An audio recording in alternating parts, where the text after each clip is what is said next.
Danny Kruger. Thank you very much indeed, Madam Deputy Speaker.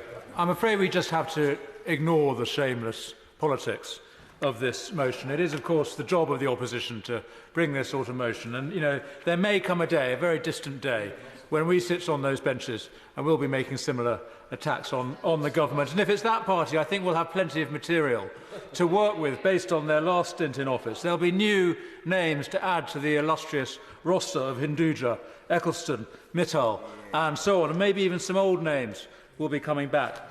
I have the fortune of representing as a constituent the noble Lord Mandelson, and I dare say he'll be back on the front bench of the party opposite if they're ever back in power, and he'll no doubt be resigning 2 or 3 times during his next stint in office. Our Home Secretary's only ever had to resign once compared to him.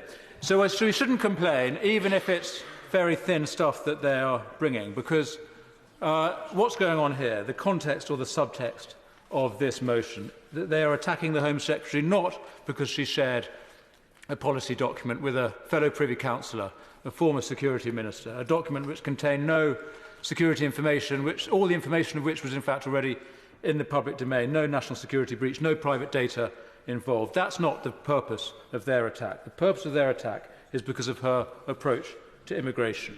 And I suggest, Madam Deputy Speaker, that this is not a subject for this sort of political knockabout, because the topic matters. It matters to all of us.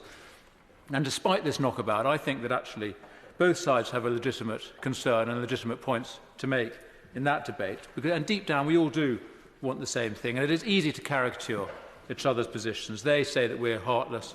We say that they're naive. They say that we're against refugees altogether. We say they want open borders. In fact, I said that last week, and it's true of some of them.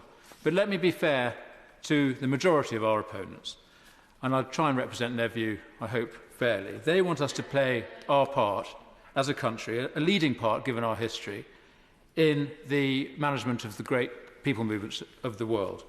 They want our attitude as a country to those people huddled in boats in the English Channel to be one of compassion. They want our responsibility. The honourable gentleman is straying, despite the honourable gentleman should sit down when I'm standing. Thank you. Yes, straying away from the terms of the motion, and he should also be quite careful what he says about other members of other houses. Just Danny Kruger. That's fair point, Madam Speaker. I thank you for that guidance. So I don't have much more to say, because the topic of the debate should, of course, be about the question of how we manage migration. That is the real purpose of their attacks on the Home Secretary. I think it's right that we on this side do represent citizens who believe very strongly in the importance of our borders and in protecting our borders against illegal migration. It is a preposterous idea that the government think that the opposition think the government should reveal legal advice. They can't attack the Home Secretary for her plans on migration, because those plans are popular and right, so they attack her. I wish they would recognise that we all do want a humane asylum system and secure borders, and they could even work with us to secure that. Thank you.